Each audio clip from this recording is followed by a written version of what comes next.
Welcome to the Lodge.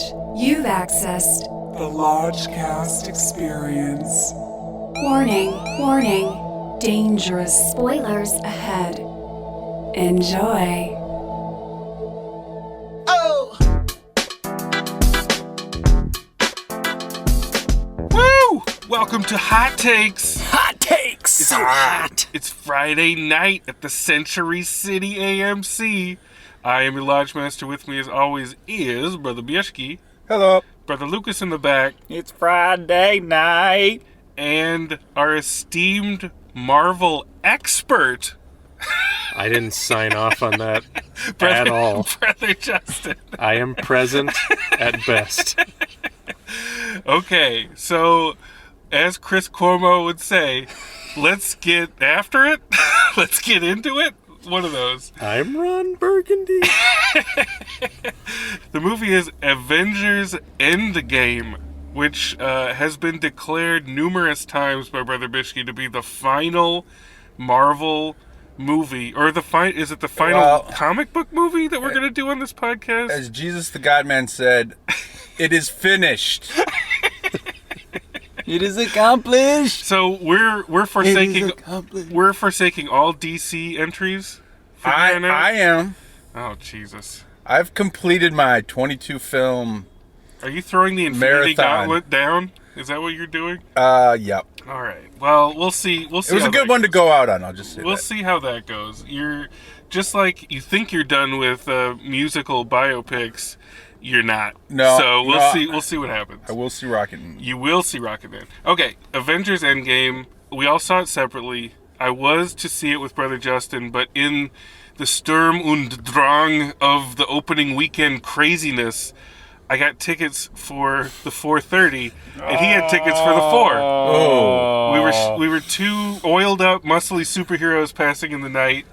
Running to different battles. It is my great shame. But I was standing out front of the theater and Brandy texted me. She's like, "Are you going to come in and watch this movie?" I was like, I'll get there. Justin kept texting Waiting me. for Matt. I'm like, get off my jock, man. We got time, but there's going to be an hour of previews. Anyway, I saw it at the Dolby Theater, and it was pornographic bass. It was shaking our seats. It was 40X subwoofer edition. Were we here or Here, okay. at this very theater. Yeah. So it was obscene.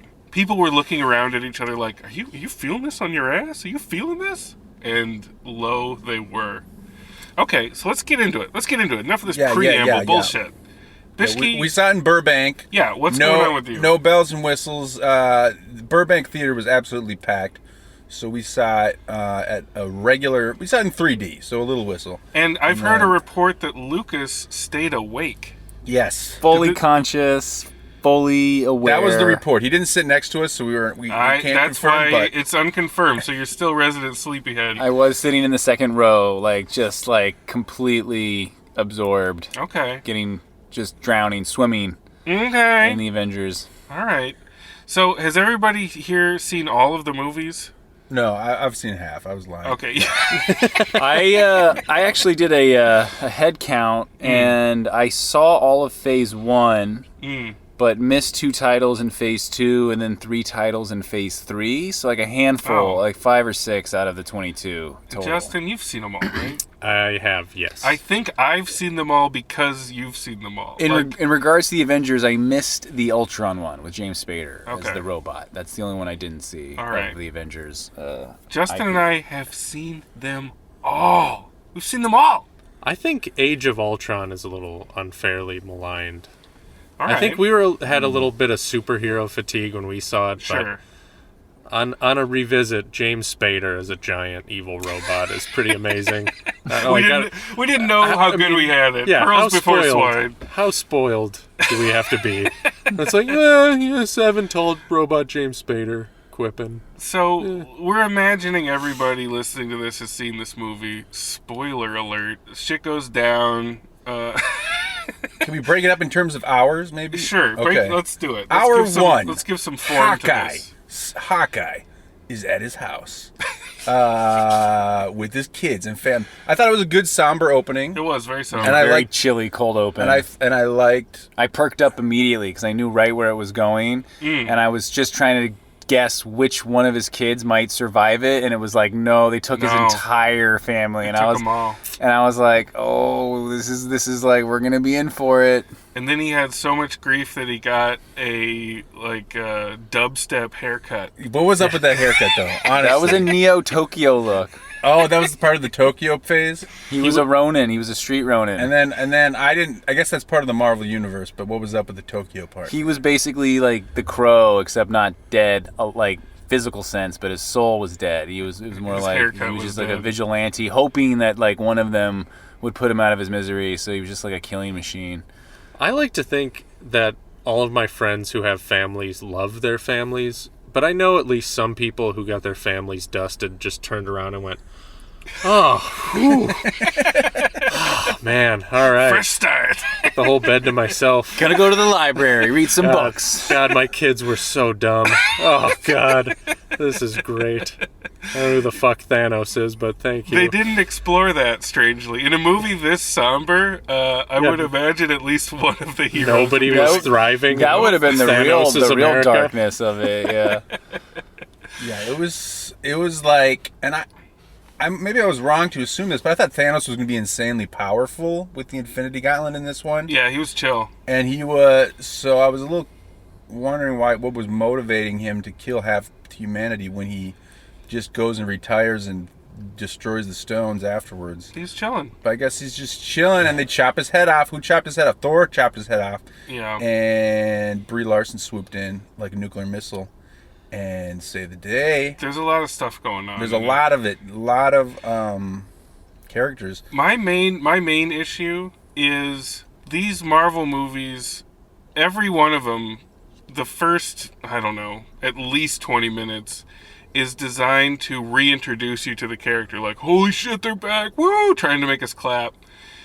This movie has like 49 characters, and they all get that beat again. It takes an hour, though. To me, this seems like it's part 2 of a final chapter. Like, I don't need to be reintroduced to... I don't need to get the band back together again. I was so just like, get going! Like, give us some actual food! Yeah. Although I think the reintroduction of Fat Thor was pretty effective. Sure. Yeah. But they weren't all like that. They didn't all have something new to say. It was just like, here we go. Here's Hulk. Black Widow's eating a sandwich. Things are not going well. She was eating a sandwich. Oh my God. But anyway, like, I know that that's part of the deal, but I wanted this one to hit the ground running, and it hit the ground grieving. It was a funeral procession. Yeah, it was interesting. I kind of hear what you're saying, but at the same time, I kind of dug the melodrama of it, because when the movie in the first hour cuts from like the post 9/11 Ash disaster, like Thanos disaster, and then it's like 5 years later. And it's like post-apocalyptic. There were audible gasps in my section, like in my row. People were like, what? Like, no way. Like, we're actually going to like live with this now or whatever. And then like, yeah, you open 5 years later and this is like a reality. And there's like this, that AA scene or that grief counseling scene with one of the directors, Joe Russo, playing like a gay man on like a date, who's depressed. And they're just showing you, like, it has nothing to do with the plot, but they're just showing you people, like, there's gravitas. Like, this has got weight. I was wondering how that's going to play overseas.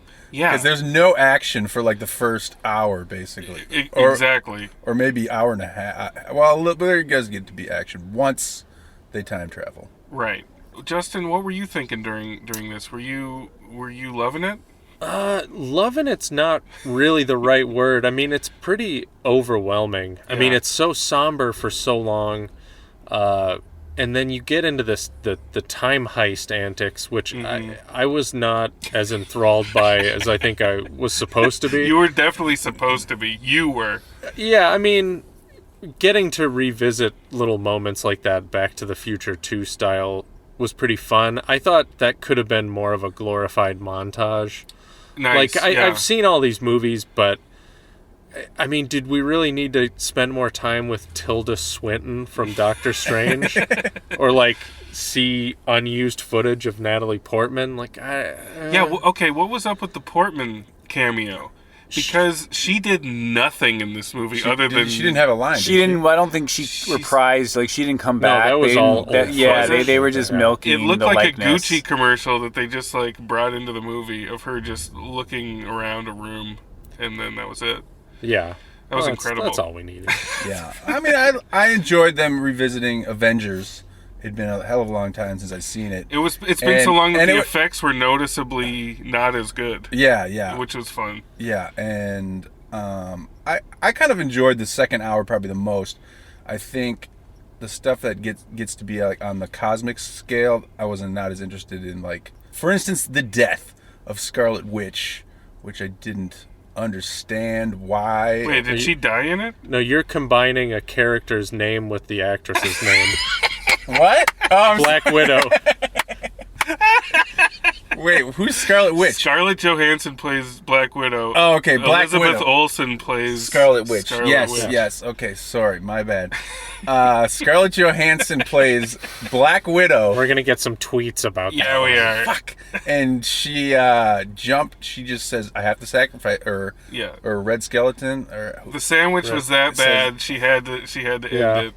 And I mean, it's just a peanut butter sandwich. I mean, use jelly. I know you're depressed, but spice it up a little bit. You know, jeez, life's worth living for when you have PB&Js. People were weeping in my theater. Wow, I was one of them. Okay. I caught feels right away, like from the opening, where I thought for a minute I was like, "Are they really gonna kill him off in the cold open? Is that how we're starting? Is this what gear this car is coming out of the driveway in?"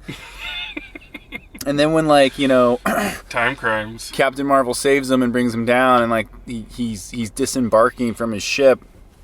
And the first thing he tells Captain America is like, "I lost the kid," and like I caught feels there, I didn't realize how invested I was in this franchise until that moment where I could see on Robert Downey Jr.'s face, like this kid like fucking turned to ash in his arms, and he's like still thinking about it, and it just struck a chord. Like it really just. I feel like struck a deep chord in me. If Robert Downey Jr. and what's Spider-Man's name, Tom Holland. Mm-hmm. If they came out with a movie where they were in love, the entire country would get behind it. Like the fake trailer in Tropic Thunder. Yes, yes. Man. I think the whole country would embrace it. Trump supporter or otherwise. They do have great chemistry. They should. You know what they should do? They should do a like father like son remake, a body switching. Or they could do that. That's fine. Yeah. Get the water warm and then turn it up. There's one sort of death in movies that I can never get choked up about, which is the fall to your death. And it's because of Dumb and Dumber. Because when Jim Carrey falls off the jetway and he's laying there and his legs kind of bent the other way, you can't help but think of it. That happened to Gamora in the Infinity War, and I'm like, that makes me laugh. I can't take that seriously when someone dies in that way. Yeah. Bishki, did you cry? No, I didn't cry. You didn't cry. I cried not once, not twice, not thrice, Jesus. but more than 3. Wow. What's it like to feel things?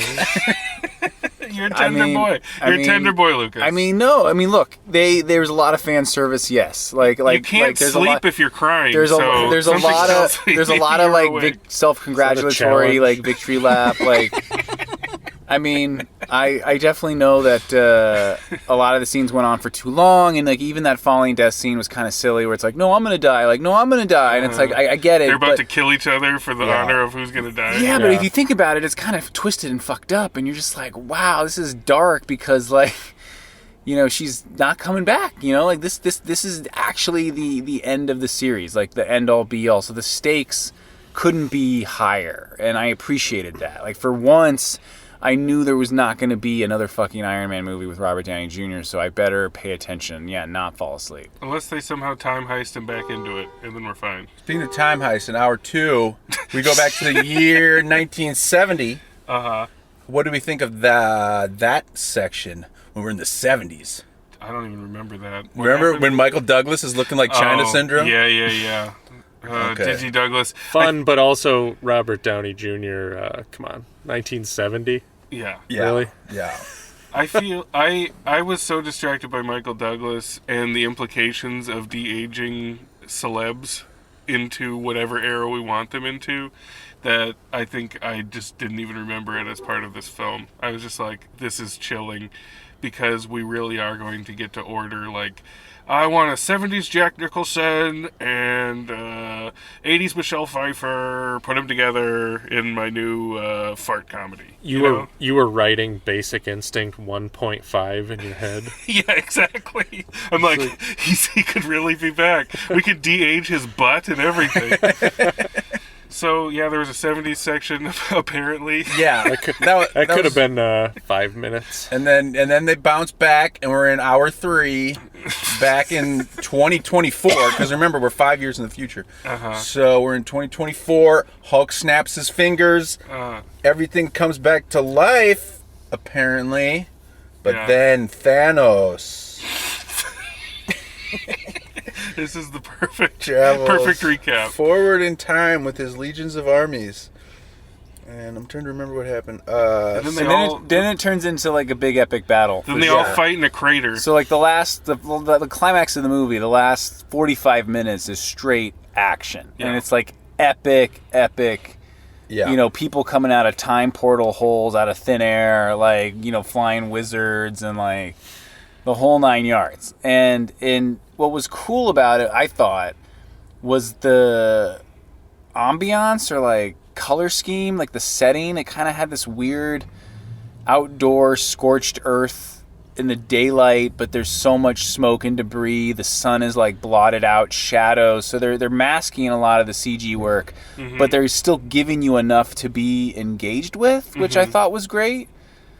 So I thought it just was like rendered very beautifully, or like composited well. It was definitely one of those moments where I think we're hitting our limit to what we can visually process. I was just going to say, Justin, you've seen so many battles. What do you make of Well, I this? remember you and I talked about this extensively after Lord of the Rings, Return of the King, because there's a shot where there's so many fucking orcs and elves that they just look like particle It's effects. like pointillism. Where you're just like, Orcalism.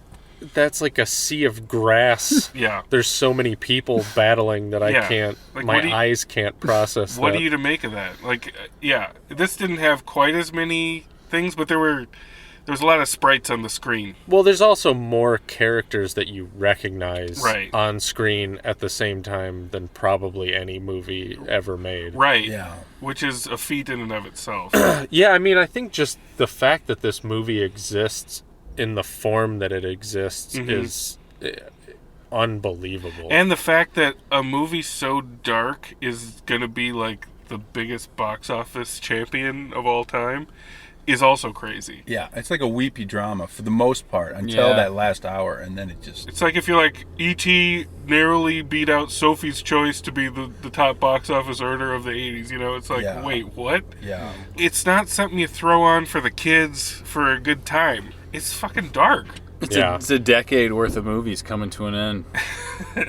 What do we think of the most 2019 moment of all time where all of the female characters just randomly get together on the battlefield and kick some ass together?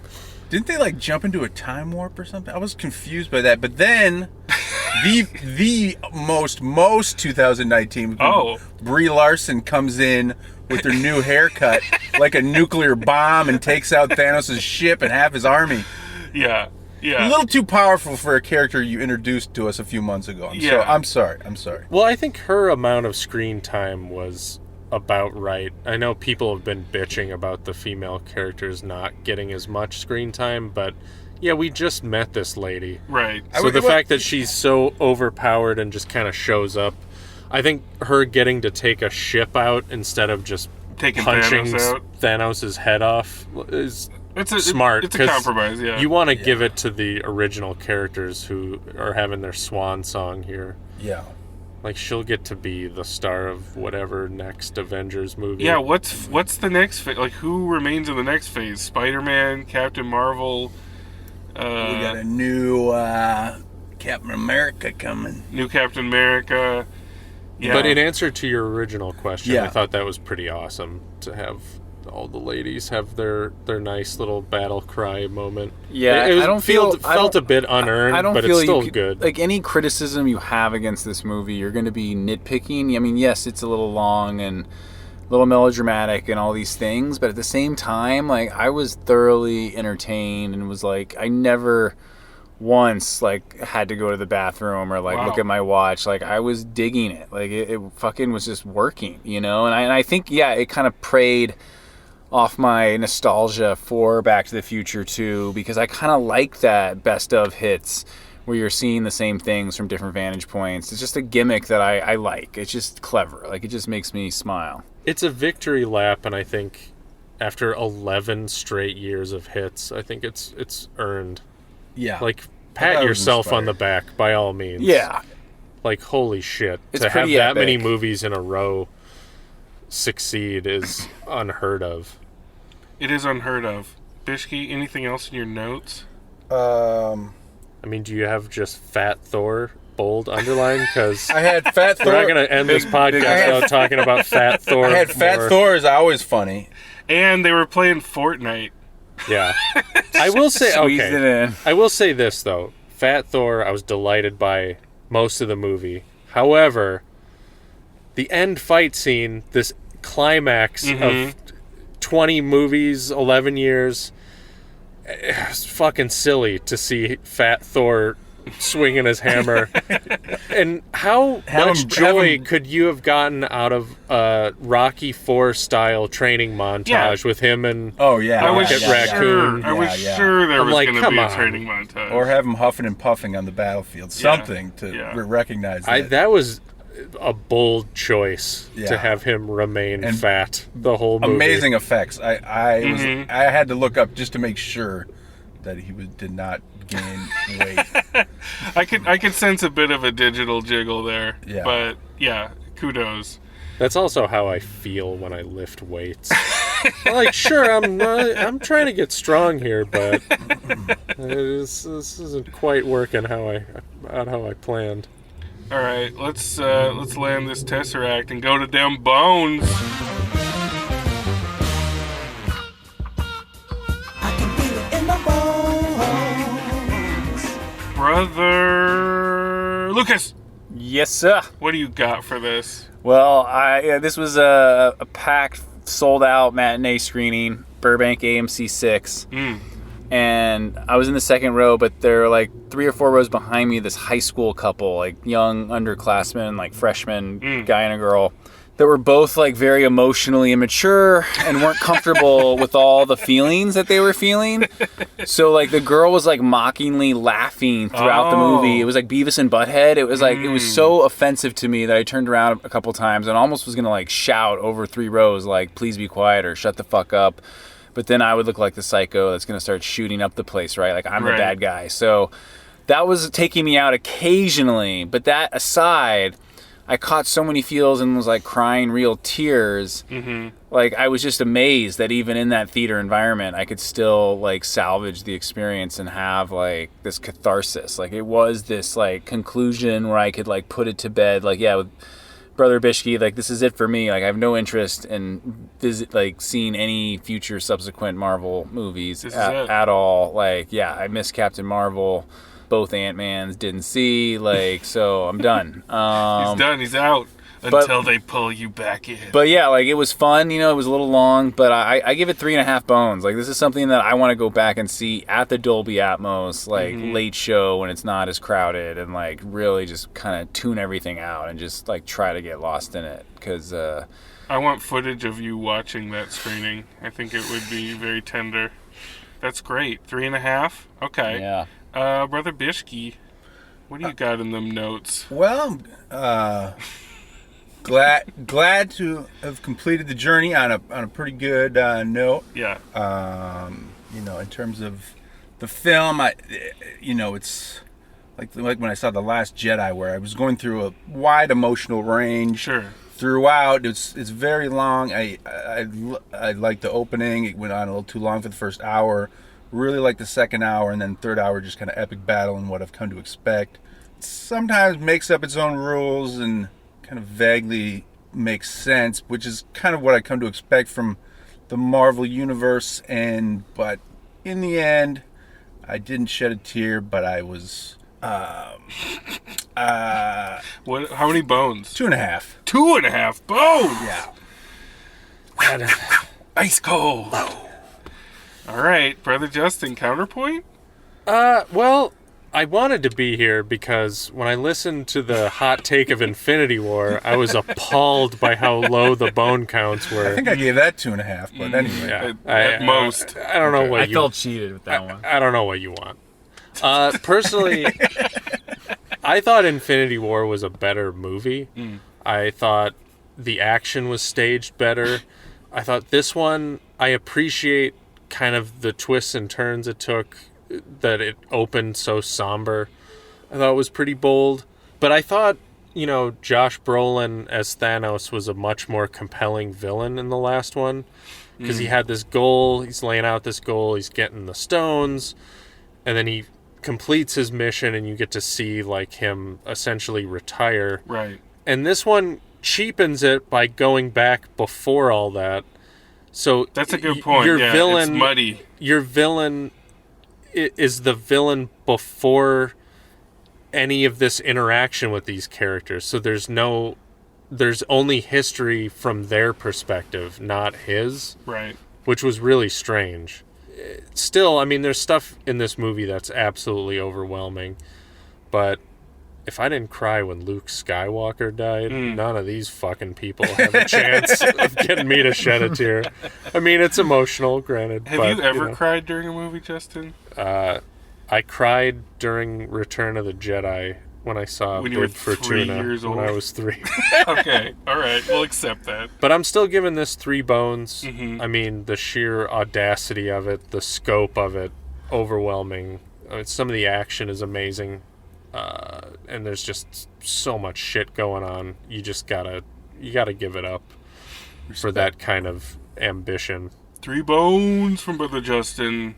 Yeah, I'm kind of in the same vein. Again, like, I don't really like superhero movies, but I've seen all of them. Don't really know how that happened. My fatigue set in. It goes up, it goes down. It's not really fair to the movies because it's just not really my cup of tea. That said, I've seen so many of them that I can judge them against each other based on their relative merits. And this movie's fucking huge, and they pulled it off. I thought they pulled Infinity War off really well, considering all that they're trying to do and all the plates that they're trying to spin at once. It's a crazy feat. And I gotta give it up for that, even if I didn't enjoy the movie really at all. I just didn't. I don't know what it was. It was the somberness and the length and not really giving a fuck anymore all came together to just shrugging. Join us I didn't really care. in our... But It's almost like seeing someone dunk from like half court where you're like, I don't know if that makes them a good basketball player, Yeah. but Jesus, But did you Jesus- see that? yeah, I'm clapping, but I don't know if I'd draft them, Yeah. So I gotta give it 3 bones as well. But in my heart, it is more like 2.5 because I will never watch this again. There's just nothing there for me. But the feat itself and the technical brilliance of it, again, gotta respect, gotta give it up, gotta give credit where it's due. They accomplished everything they set out to do, and obviously it touched a lot of people, including Brother LT in the back with all the feels. I love that it did that. Love and light. And for those that are sad about Iron Man dying, just remember the latest Star Wars trailer. No one's ever really gone. We've introduced time travel into this scenario. If you think Robert De Niro's done with Marvel for the rest of his life... A.K.A. Robert Downey Jr. What did I say? Robert De Niro, Okay, who what- needs to be in the... If Robert De Niro comes into the Marvel universe, will you go check him out? Yes. If he's like Grandpa Man? Only De Niro. Only De Niro. Only De Niro. Silver Surfer, but just as himself with a surfboard. Yeah, I think Longboard. I think you're right on. I think Robert Downey Jr. is a cash cow that they cannot slaughter. He'll be back. He'll be Well, back. I think after you've made, I mean, he's got to have made like $150 million at least In this movie. from Like, this movie. there's just got to reach a point where you're just like, I know But he half can of make it. but he can make money for other people still. Yeah. You know, so they're gonna try to they'll Skype him in or something. In the Spider-Man movie, which I'm not gonna see. Yeah. Well, I think you will. No. But anyway, we don't have to cover it. We're officially No. done with Marvel. It's ended for now. Maybe you can say that, but you know Jake Gyllenhaal plays a special effects artist turned villain in the next Spider-Man. There I you did go. like Spider-Man: Homecoming. Yeah. There's going to be a time heist that'll get you back into it. Don't fight it. Yeah. All right. Well, that's Avengers Endgame, folks. Let us know if you caught the feels as well. Hit us up on Instagram. Also, if you are hearing this and you are enjoying this at all, please give us a nice rating on iTunes. Hit us up on those SoundCloud comment. And hit us up on SoundCloud. Love and light, everybody. Love and light. Mwah. Oh!